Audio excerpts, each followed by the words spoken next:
Ergonomics has been very good for me. They allowed me to keep my job, stay with the same profession that I went to school for, and without them I would have had to change my whole profession. In my opinion, this is a lot better, a lot better.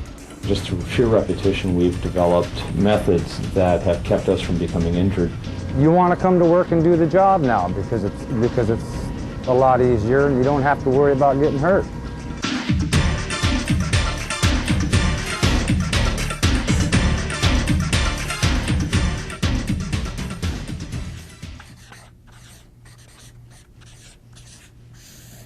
Ergonomics.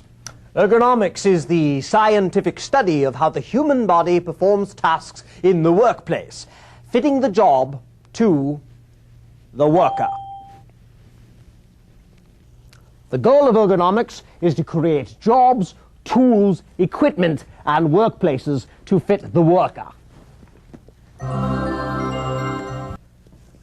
It has been scientifically proven that ergonomics can actually reduce the risk of some types of injuries. These injuries are called work-related musculoskeletal disorders, or WMSDs.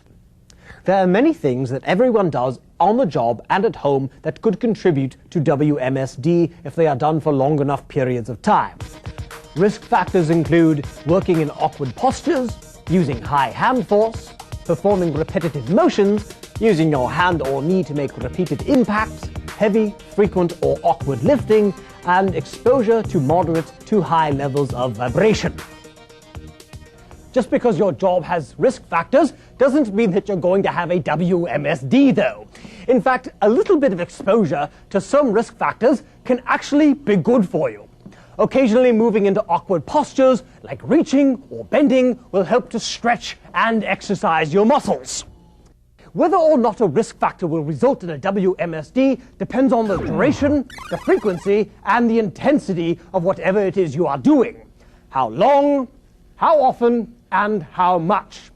The longer you're exposed to risk factors, and here we're talking about hours per day, not just minutes, the more likely an injury will occur. You are also more likely to be injured if you have more than one risk factor at the same time. Now, let's take a closer look at each risk factor. Awkward postures.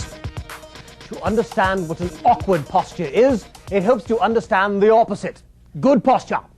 A good posture is one that places the least amount of stress on your joints and muscles. This is referred to as neutral posture. It takes the strain out of your muscles and joints, allowing them to work more efficiently. While neutral posture places the least stress on your body, it wouldn't be good for you to stay in that position all day.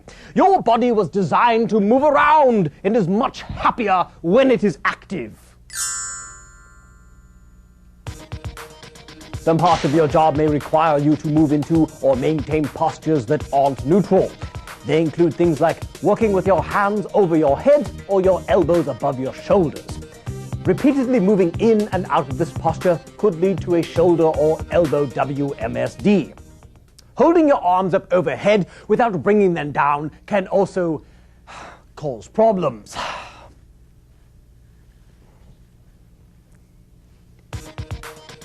Working with your neck bent forward too far can place strain on your neck muscles, especially if you hold this position for a long period of time. Your head can weigh as much as a bowling ball, and that's a lot of weight for your neck muscles to hold up. Over time, the muscles in your neck and shoulders can tighten up, resulting in chronic muscle soreness. Similarly, working while bent over places a lot of strain on the muscles of your back. The weight of your upper body is a lot for those muscles to hold up, especially since they were intended to hold you in an upright position. Bending over like this also increases the pressure on the discs of your spine. Squatting is a good alternative to bending at the waist, but only for short periods of time. If you squat for too long, it builds up the pressure behind the kneecap, and it can cause damage to the knee. Kneeling is another way to get down low, but it also causes pressure to build up behind the kneecap. Working with your wrist bent in any of these directions, backward, forward, or sideways, can also be a problem. However, bent wrists are only really a risk for injury when combined with high hand forces or repetitive motions. But more about that later. Some jobs will always require awkward postures, but many can be done better with a few simple fixes. Some things that might work include changing the height of a workstation or display, tilting or rotating work to a better position, standing on a platform to bring you up closer to the work, or putting your work on a platform to bring it up closer to you, and bringing items within easy reach. Remember to pause to stretch once in a while if you do have to work in an awkward posture for any length of time. The amount of force required to grip something depends on a number of factors, but the most important thing is how you grip it. Gripping something with the whole hand, known as a power grip, is 5 times more powerful than gripping something with your fingertips, known as a pinch grip. So, picking up something that weighs 2 pounds with a pinch grip is just as stressful as picking up something that weighs 10 pounds with a power grip.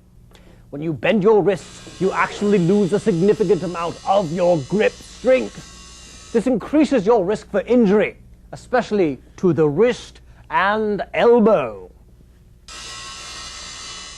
Other things can increase the amount of force needed to hold an object, such as if it's slippery, or if you're wearing loose-fitting gloves, or if your hands are exposed to the cold, any of which make it difficult to feel what you are gripping.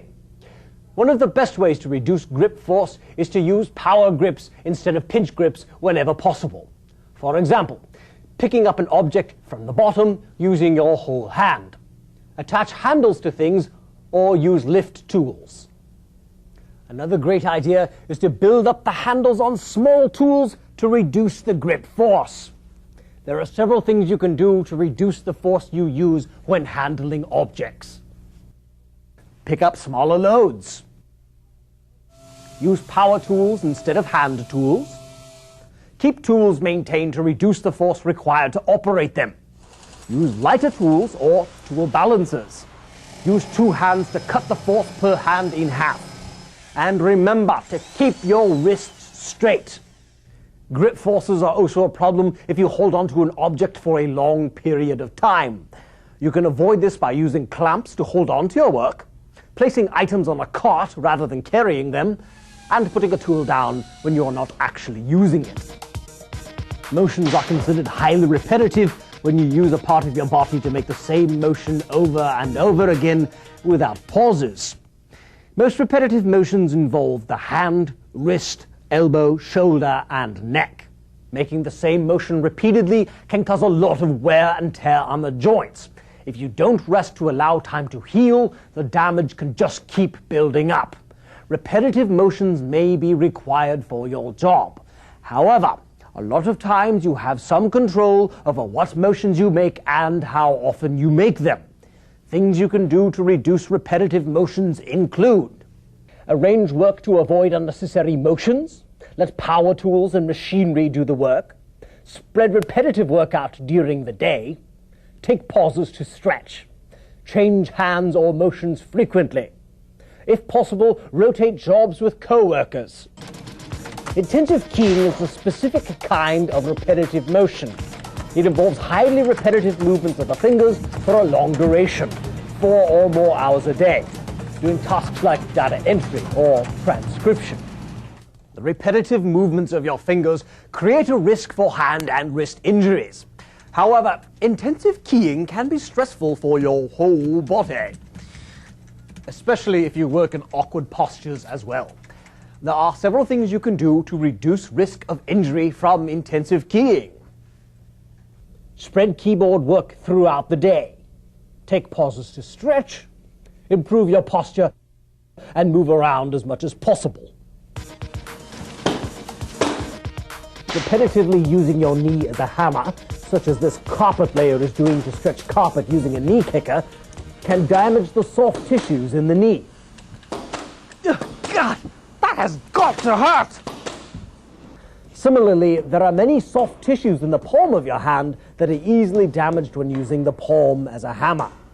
Fortunately, there are easy solutions to these risk factors. I was glad to find out that there are power stretchers available for carpet layers that don't require a knee kicker. Tools like rubber mallets can be used in place of the palm in many cases.